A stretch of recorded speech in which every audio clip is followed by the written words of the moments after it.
दोस्तों, स्वागत है आपका मेरे YouTube चैनल इंग्लिश बाबू पर। और आज मैं फिर हाजिर हूँ आपके साथ एक नई स्टोरी लेकर।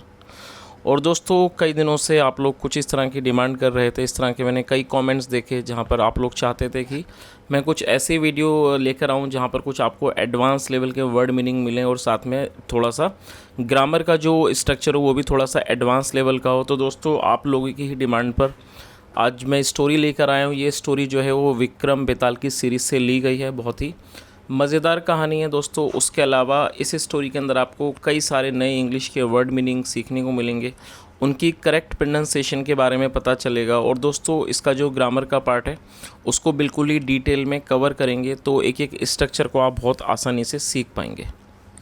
तो चलिए दोस्तों, आज की इस कहानी को हम शुरू करते हैं। और सबसे पहले कहानी का टाइटल देखते हैं। कहानी का टाइटल है हेड एंड बॉडी। क्या मतलब हुआ? हेड मतलब सर और बॉडी मतलब शरीर, मतलब कि सर और शरीर। तो दोस्तों, ये आज की इस कहानी का टाइटल है, शीर्षक है। और अब मैं इसे पढ़ना शुरू करता हूँ। आपसे रिक्वेस्ट है आप इस कहानी को बिल्कुल ध्यान से सुनें ताकि आप इसे एकदम अच्छे से समझ सकें। उसके अलावा दोस्तों, जैसा मैंने आपको बताया, इसके अंदर आपको कई सारे नए वर्ड मीनिंग मिलेंगे, तो आप यदि पॉसिबल है तो उन्हें नोट भी ज़रूर करें। तो चलिए इसको शुरू करते हैं। There was once a king called King Chatursen who ruled over Banaras. क्या मतलब हुआ? There was once a king called King Chatursen. दोस्तों, ये जो हमारा वाक्य है ये सिंपल पास्ट का वाक्य है। सिंपल पास्ट का मतलब होता है जब हम कोई भी ऐसा वाक्य बनाते हैं जहाँ पर वो वाक्य पास्ट से हो, जहाँ पर हम वॉज या वर्क का प्रयोग करते हैं हेल्पिंग ऑफ के रूप में, और साथ में कोई भी नाउन या फिर एडजेक्टिव को लेकर वाक्य बनाते हैं। तो इस तरह का जो वाक्य है वो सिंपल पास्ट का वाक्य कहलाता है। और आपको ये चीज़ हमेशा याद रखनी है कि जब हम सिंपल प्रेजेंट या फिर सिंपल पास्ट में कोई भी वाक्य बनाएंगे तो वहाँ किसी भी तरह की वर्ब का प्रयोग नहीं किया जाता है। तो इस लाइन का क्या अर्थ हुआ? There was once a king, मतलब एक बार एक राजा था। कॉल्ड किंग चतुरसेन, राजा कॉल्ड मतलब कि नामक, कॉल्ड किंग चतुरसेन, मतलब राजा चतुरसेन नामक। Who ruled over Banaras. दोस्तों, हु एक रिलेटिव प्रोनाउन है। जब हम किसी का कोई रेफरेंस देना चाहते हैं तो हु का प्रयोग किया जाता है। रूल का मतलब होता है शासन करना, और ये सेकंड फॉर्म है, और ये पास्ट इंडेफिनिट का अफर्मेटिव वाक्य है। हु रूल्ड ओवर बनारस, और ओवर मतलब पर, मतलब कि जो बनारस पर शासन किया करते थे। तो दोस्तों, इस पूरी लाइन का क्या अर्थ हुआ? There was once a king called king Chatursen who ruled over Banaras, मतलब एक बार एक राजा थे चतुरसेन नाम के जो कि बनारस पर शासन करते थे। चलिए आगे देखिए। The king and his queen were unhappy because they did not have children. क्या मतलब हुआ? The king and his queen were unhappy. दोस्तों, ये जो वाक्य है यहाँ तक ये भी हमारा सिंपल पास्ट का वाक्य है। और जैसा मैंने अभी आपको बताया कि जब हम सिंपल पास्ट में वाक्य बनाएंगे तो वॉज वर्ब का प्रयोग वहाँ हेल्पिंग वर्ब का रूप में होता है, साथ में कोई भी नाउन या फिर एडजेक्टिव को लेकर वाक्य को बनाया जाता है। और यहाँ आप ये जो शब्द देख रहे हैं अनहैप्पी, ये एक एडजेक्टिव है। अनहैप्पी का मतलब होता है नाखुश होना। और दोस्तों, आप इस वर्ड को नोट कर सकते हैं, ये एक एडजेक्टिव है। और ये हैप्पी का जो ये हैप्पी है ये उसका अपोजिट वर्ड है, मतलब इसका एंटोनिम है। हैप्पी मतलब खुश और अनहैप्पी मतलब नाखुश। चलिए, तो दोस्तों इसका क्या मतलब हुआ? The king and his queen were unhappy, मतलब राजा और उसकी जो रानी थी वो नाखुश थे। बिकॉज, क्योंकि they did not have children. दोस्तों, ये जो हमारा वाक्य है ये पास्ट का पजेसिव सेंटेंस का नेगेटिव वाक्य है। पजेसिव का मतलब होता है जब आप कोई ऐसा वाक्य बनाते हैं जहाँ आप ये शो करते हैं कि पास्ट में किसी के पास कुछ था या नहीं था, तो इस तरह का जो वाक्य है वो पास्ट का पजेसिव वाक्य कहलाता है। और यदि आप पास्ट में नेगेटिव का वाक्य बनाना चाहते हैं तो वहाँ पहले आपको सब्जेक्ट लिखना होता है, दे मतलब वे या वे लोग। और दे एक प्लूरल नाउन है, और दे इसलिए प्रयोग किया गया है क्योंकि यहाँ पर राजा और रानी मतलब दो लोगों के बारे में बात हो रही है। सब्जेक्ट के बाद डिड नॉट और डिड नॉट के बाद हैव लगाया जाता है। तो इस तरह से आप पास्ट पजेसिव का नेगेटिव वाक्य बना सकते हैं। They did not have children, मतलब उनके बच्चे नहीं थे। तो दोस्तों, इस पूरी लाइन का क्या अर्थ हुआ कि राजा और जो रानी थे वो नाखुश थे, मतलब वो खुश नहीं थे क्योंकि उनके because they did not have children, क्योंकि उनकी संतान नहीं थे, उनके बच्चे नहीं थे। चलिए आगे देखिए। They prayed to the gods desperately, and after many years they were blessed with a baby boy. क्या मतलब हुआ दोस्तों? प्रे का मतलब होता है प्रार्थना करना। दे प्रेड मतलब उन्होंने प्रार्थनाएं की टू द गॉड्स, ईश्वर से।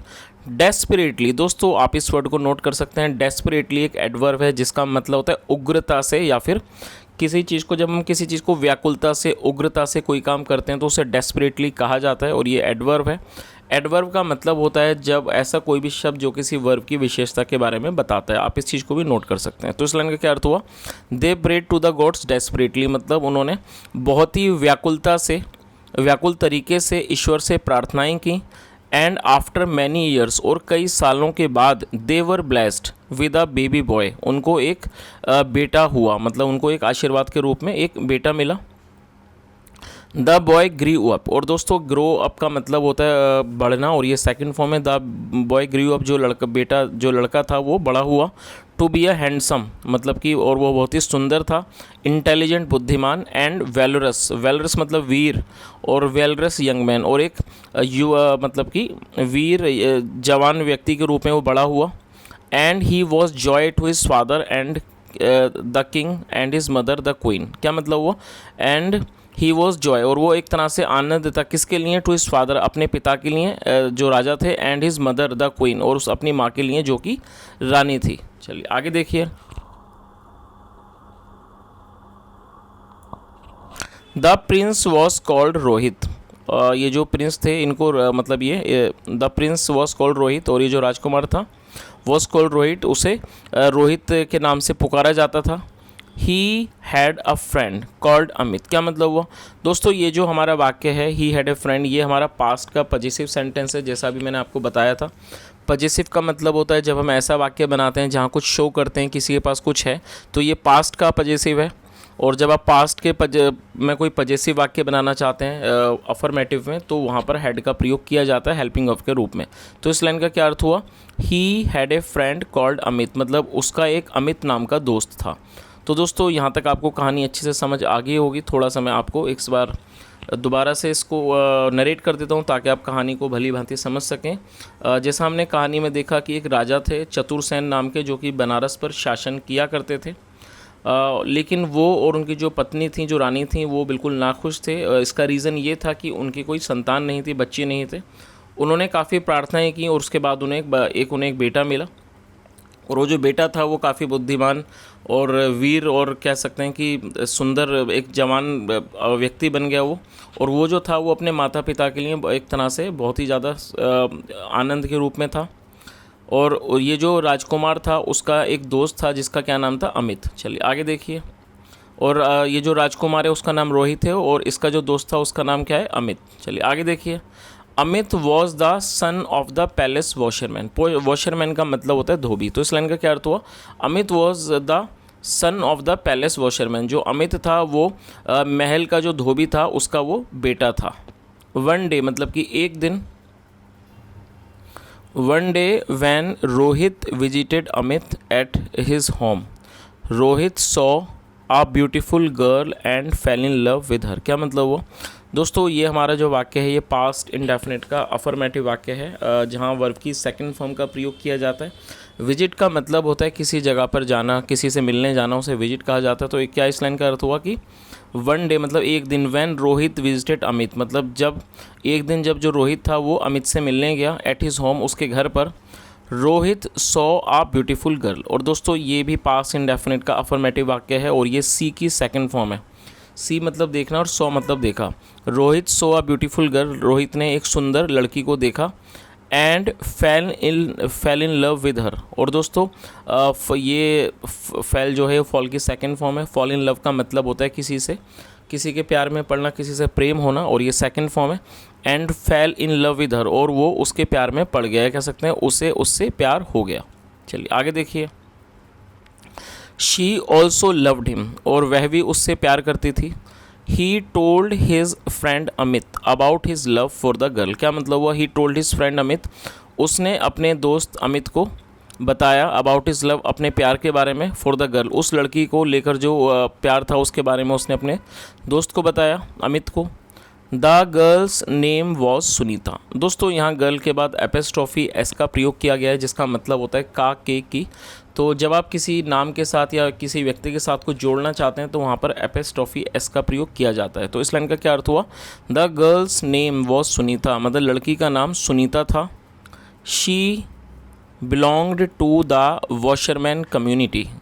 और दोस्तों बिलोंग का मतलब था संबंधित होना। शी बिलोंग्ड, वो कर संबंधित थी या कह सकते हैं वो ताल्लुक़ रखती थी टू द वॉशरमैन कम्युनिटी, मतलब कि जो धोबी, वॉशरमैन कम्युनिटी मतलब कि जो धोबी समाज था उससे वो ताल्लुक़ रखती थी, वो उससे बिलोंग करती थी।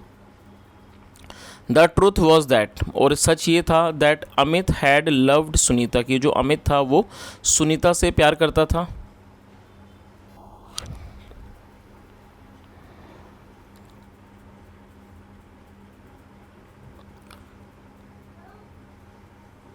बट लेकिन he had never expressed his love to her. क्या मतलब हुआ? दोस्तों ये जो हमारा वाक्य है, इस वाक्य में हैड के साथ वर्ब की थर्ड फॉर्म का प्रयोग किया गया है। तो जब किसी भी वाक्य में हैड के साथ वर्ब की थर्ड फॉर्म का प्रयोग किया जाता है तो इस तरह का जो वाक्य है वो पास्ट परफेक्ट का वाक्य कहलाता है। एक्सप्रेस का मतलब था व्यक्त करना, और ये थर्ड फॉर्म है एक्सप्रेस्ड। तो इस लाइन का क्या अर्थ हुआ? But he had never expressed his love to her, लेकिन उसने कभी भी उसके प्रति अपने प्यार को नहीं दिखाया था या नहीं व्यक्त किया था। Neither did she know of his love for her, और ना ही वो भी अब मतलब कि जानती थी ऑफ हिज लव, उसके प्यार के बारे में, फॉर हर अपने लिए, अपने प्रति। चलिए तो दोस्तों कहानी आपको यहाँ तक समझ ही आ गई होगी कि जो रोहित नाम जो था, जो कि राजकुमार था, उसका जो दोस्त था अमित, जब रोहित एक बार उसके घर गया तो उसने वहाँ पर एक सुंदर लड़की को देखा जिससे उसे प्यार हो गया, और लड़की भी उससे प्यार करती थी। उसके अलावा जो अमित था वो भी उसी लड़के से प्यार करता था, लेकिन उसने कभी भी उस लड़की को इस बारे में कभी बताया नहीं, और ना वो लड़की इस बारे में कभी जानती थी। चलिए आगे देखिए।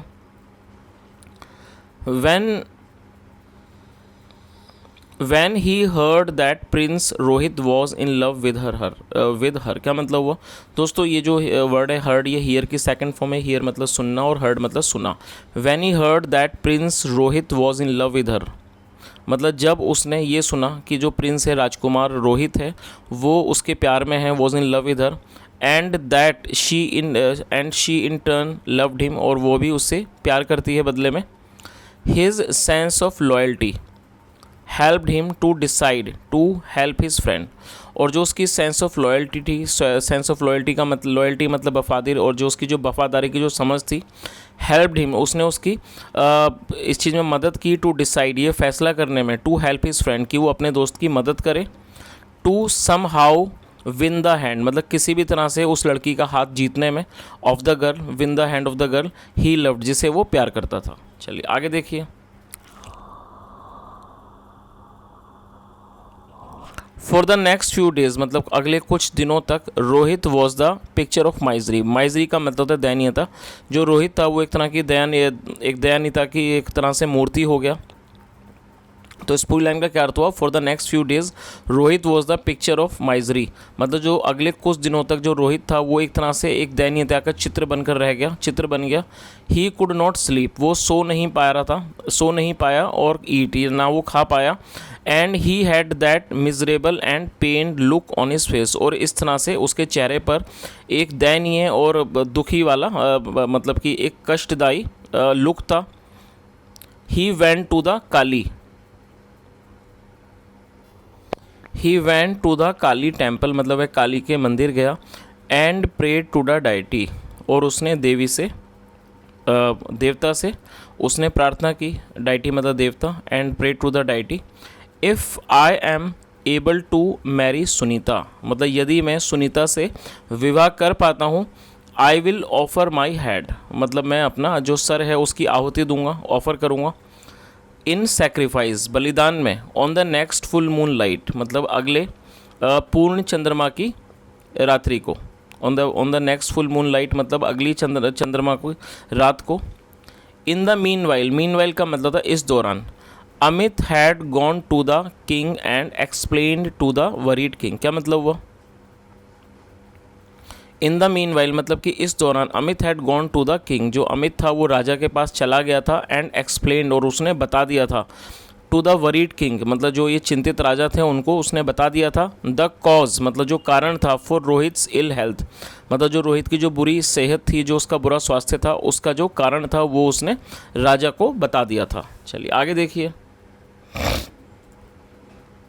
The king decided to break all social conventions, क्या मतलब दोस्तों? सोशल कन्वेंशंस का मतलब सामाजिक परंपराएं। जो राजा थे उन्होंने फैसला किया टू ब्रेक, मतलब तोड़ने का, ऑल सोशल कन्वेंशंस, मतलब सभी सामाजिक परंपराओं को तोड़ने का उन्होंने फैसला किया, for the sake of his son's happiness, अपने बेटे की खुशी की खातिर।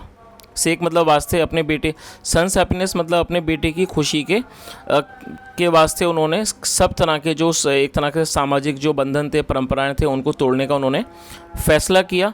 And got prince Rohit married to Sunita, और उन्होंने प्रिंस मतलब कि राजकुमार रोहित की सुनीता से विवाह करवा दिया। चलिए आगे देखिए। The daughter of A common washerman, जो बेटी थी ऑफ ए किसकी, ऑफ ए कॉमन वॉशरमैन, एक आम धोबी की जो एक बेटी थी, उससे वो विवाह करवा दिया। चलिए आगे देखिए। The couple lived very happily for a few days, और ये जो कपल था, मतलब ये जो जोड़ा था, दंपत्ति था, लिव्ड है वेरी हैप्पीली, वो बहुत खुशी से वो रहने लगे, बड़ी खुशी से रहे। फॉर अ फ्यू डेज, कुछ दिन तक वो बहुत ही प्रसन्नता से, खुशी से रहे। ड्यूरिंग दैट टाइम, मतलब कि उस समय के दौरान Amit went through life with mixed feelings, जो अमित था, Amit went through life with mixed feelings, क्या मतलब हुआ दोस्तों? ये जो वाक्य है ये भी पास्ट इंडेफिनिट का अफर्मेटिव वाक्य है, और गो थ्रू का मतलब यहाँ पर सेकंड फॉर्म का प्रयोग किया गया है। गो थ्रू का मतलब होता है किसी से, कहीं से होकर गुजरना, और ये सेकंड फॉर्म है वेंट थ्रू। तो क्या मतलब हुआ? ड्यूरिंग दैट टाइम, मतलब उस समय के दौरान, Amit went through life with mixed feelings, मतलब जो अमित था उसका जीवन गुजरा विद मिक्स्ड फीलिंग्स, मतलब कि मिली जुली जो भावनाओं थी उससे उसका होकर उसका जीवन गुजरा। एट वन एंड, मतलब एक तरफ, ही वॉज हैप्पी, एक तरफ वो खुश था, that his friend was happy, वो क्यों खुश था? क्योंकि उसका दोस्त खुश है। But from time to time, लेकिन समय समय पर, ही कुड नॉट हेल्प, मतलब वो he could not help feeling sad, मतलब वो उदास हो जाता था, सैड अबाउट हिज लॉस, अपने नुकसान के बारे में। चलिए आगे देखिए। और दोस्तों जैसा आपने कहानी में देखा कि इसका रीज़न ये भी था उसकी उदासी का, क्योंकि जो अमित था वो भी उसी लड़की से प्यार करता था, लेकिन अपनी सिर्फ वफादारी के कारण उसने ये चाहा कि जो राजकुमार है उसकी शादी उस लड़की से हो जाए। चलिए आगे देखिए। एंड देन, फिर on the next full moon night, मतलब कि अगली पूरी चंद्रमा की रात को, रोहित टुक सुनीता, जो रोहित था वो सुनीता को ले गया, एंड अमित को, टू द काली टेम्पल, मतलब काली के मंदिर ले गया। Asking them to wait outside, मतलब उनको बाहर इंतज़ार करने को कहकर। ही वेंट इन, मतलब वह अंदर गया, और इन मतलब अंदर, ही वेंट इन, वह अंदर गया। एंड एज प्रोमिस्ड, और एज प्रोमिस्ड मतलब कि वादे के अनुसार, बी हेडेड हिमसेल्फ, उसने अपना सर काट दिया, विद हिज स्वॉर्ड, अपनी तलवार से। चलिए आगे देखिए। After a time, when Amit went, मतलब कि आफ्टर मतलब कुछ समय के बाद, व्हेन अमित वेंट, जब अमित गया, वेंट इन जब अमित अंदर गया, टू चेक, देखने के लिए, आउट मतलब टू चेक आउट, इस चीज़ का पता लगाने के लिए, व्हाट हैड हैपेंड, क्या हुआ था, इस चीज़ का पता लगाने के लिए। ही वॉज शॉक्ड, वह हैरान था, टू सी हिज फ्रेंड, अपने दोस्त को देखकर, बी हेडेड मतलब अपने दोस्त को सर कटा हुआ देखकर वो हैरान था। चलिए आगे देखिए। In a state of shock, मतलब कि इस तरह की एक तरह से, in a state of shock and sorrow, दोस्तों शॉक का मतलब होता है सदमा, in a state of shock मतलब इस सदमे की हालत में और दुख की हालत में। He also took the sword, उसने भी तलवार ली, and cut his head off, और उसने अपना सर काट दिया। अ वाइल लेटर, मतलब कि कुछ समय के बाद, when Sunita entered the temple, जब सुनीता ने मंदिर में प्रवेश किया, शी सो, उसने देखा, both of them lying dead, उसने दोनों को मरा पड़ा हुआ देखा। And ended her on life also, और उसने अपने जीवन को भी समाप्त कर दिया, अपने जीवन को भी ख़त्म कर दिया। गॉडेस काली वॉज मूव्ड, जो गॉडेस काली थी, मतलब जो देवी काली थी, वॉज मूव्ड, वो विचलित हो गई, मूव का मतलब था विचलित हो जाना। And she restored all three back to life, और उन्होंने दोबारा से इन तीनों को जीवन प्रदान कर दिया। चलिए आगे देखिए।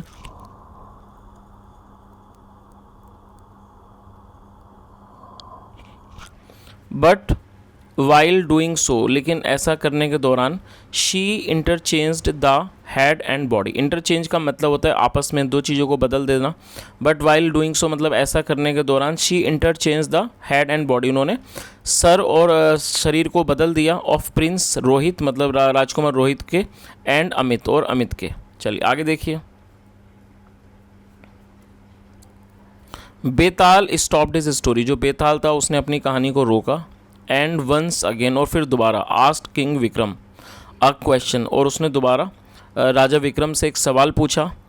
Now that Rohit's head was on Amit's body, उसने क्या कहा कि अब जो है रोहित का जो सर है वॉज ऑन अमित्स बॉडी, वो अमित के शरीर पर था, एंड अमित्स हेड और वो जो अमित का सर था वॉज ऑन रोहित्स बॉडी, वो रोहित की बॉडी पर था। Who is the rightful husband, मतलब कि कौन जो है वो उचित पति है ऑफ सुनीता, मतलब सुनीता का। किंग विक्रम आंसर्ड, जो राजा विक्रम थे उन्होंने जवाब दिया। The true husband is the one, मतलब जो सही मतलब जो उचित मतलब जो ठीक पति है वो है वन विद रोहित हेड, मतलब जिसके ऊपर रोहित का सर है, with Rohit head, and Amit's body और अमित का शरीर। तो इस लाइन का क्या मतलब हुआ कि उन्होंने क्या जवाब दिया राजा विक्रम ने कि जो उचित पति है वो कौन है, वो है जिसका मतलब जिस शरीर के ऊपर रोहित का सर लगा है, एंड अमित्स बॉडी और अमित का शरीर है और रोहित का सर है। बिकॉज क्योंकि the head rules the body, क्योंकि जो हेड होता है जो सर होता है वो शरीर पर शासन करता है, रूल करता है। एंड सो और इसलिए इज़ द मोस्ट इम्पोर्टेंट, वो सबसे ज़्यादा महत्वपूर्ण है, is the most important part of man's personality, इसलिए वो किसी भी आदमी के व्यक्तित्व का पर्सनैलिटी का सबसे अहम सबसे मोस्ट मतलब कि सबसे अधिक एक महत्वपूर्ण हिस्सा होता है कैरेक्टर का, चरित्र का, एंड आइडेंटिटी और उसकी पहचान का। चलिए आगे देखिए। Betal was happy with his answer, जो बेताल था वो उनके जवाब से खुश था, बट स्लिप्ड अवे, लेकिन वो भाग गया once more to the banyan tree, फिर दोबारा से वो उस बरगद के पेड़ पर भाग गया। सीन्स क्योंकि he had failed to maintain silence, क्योंकि ही हैड फेल्ड वो विफल हो गए थे, टू मेंटेन साइलेंस मतलब खामोश रह पाने में वो विफल हो गए थे। किंग विक्रम टर्न्ड अराउंड, जो राजा विक्रम थे वो मुड़े, and pursued Betal to continue with his task, और उन्होंने बेताल का पीछा किया अपने काम को पूरा करने के लिए। चलिए तो दोस्तों इस तरह से ये एक स्टोरी थी, और मैं उम्मीद करता हूँ कहानी आपको अच्छी लगी होगी, समझ भी आई होगी। और यदि आपको आज की कहानी अच्छी लगी हो, मेरा पढ़ाने का प्रयास भी अच्छा लगा हो, तो आपसे रिक्वेस्ट है वीडियो को लाइक करें, शेयर करें, चैनल को भी सब्सक्राइब करें, और कमेंट के माध्यम से ज़रूर बताएं यदि कोई सुझाव हो। सुनने के लिए thank you so much, have a nice day and bye.